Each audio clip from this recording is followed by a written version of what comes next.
Hello student, आज के इस वीडियो में हम लोग स्टार्ट करेंगे विद्युत रसायन चैप्टर। इस वीडियो में मैं आप लोग को इसकी डेफिनेशन बताऊंगा। उसके बाद जो है हम लोग विद्युत अपघटनी या आयनिक चालकत्व को भी इस वीडियो में समझेंगे। तो चलिए स्टार्ट करते हैं विद्युत रसायन को। इसकी डेफिनेशन को पहले समझते हैं। इसकी डेफिनेशन को मैं पहले क्यों बता रहा हूँ, क्योंकि जब तक आप विद्युत रसायन की डेफिनेशन को नहीं समझ पाएंगे, इस शब्द को नहीं समझ पाएंगे, तो आप पूरे चैप्टर में यही सोचते रहेंगे कि आपको पढ़ाया क्या जा रहा है। लेकिन अगर आप इसको समझ लेते हैं तो आपको चैप्टर में बातें समझ में आएंगी कि आप जो है ये चैप्टर क्यों पढ़ रहे हैं और इसको आप किस तरीके से यूज़ कर सकते हैं इस चैप्टर का। तो चलिए स्टार्ट करते हैं इसके डेफिनेशन को। इसका डेफिनेशन है, रसायन विज्ञान की वह शाखा जिसके अंतर्गत रासायनिक ऊर्जा तथा विद्युत ऊर्जा के परस्पर रूपांतरण तथा उनके मध्य संबंध का अध्ययन किया जाता है, विद्युत रसायन कहलाती है। ये क्या बता रहा है कि विद्युत रसायन जो है एक रसायन विज्ञान की शाखा है।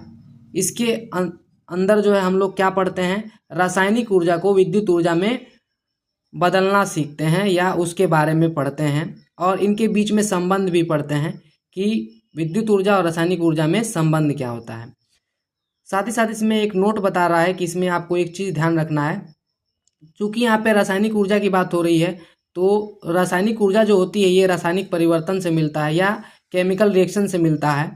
तो इसमें जो है आपको रिएक्शन की भी जानकारी होनी चाहिए, खास तौर से कौन से रिएक्शन की, रेडॉक्स रिएक्शन की, क्योंकि इस रासायनिक ऊर्जा का मुख्य कारण जो होता है वो रेडॉक्स अभिक्रियाएं ही होती हैं। इसलिए आपको ये अच्छे से समझ में आना चाहिए। अगर आप इस चैप्टर को स्टार्ट करना चाहते हैं तो सबसे पहले आप रेडॉक्स अभिक्रियाओं को समझिए, उसके बाद ही आप इस चैप्टर को स्टार्ट कीजिए। उसके बाद जो है अगला टॉपिक है विद्युत अपघटनीय या आयनिक चालकत्व। ये क्या होता है? विद्युत अपघट्य गलित अवस्था में विलयन में विद्युत धारा का संचालन करते हैं। विलयन में उपस्थित आयनों के कारण विद्युत के चालकत्व को विद्युत अपघटनीय या आयनिक चालकत्व कहते हैं। ये क्या बता रहा है? ये बता रहा है कि जो विद्युत अपघट्य होते हैं ये गलित अवस्था में विलयन में विद्युत धारा क्या करते हैं, प्रवाहित करते हैं या संचालन करते हैं।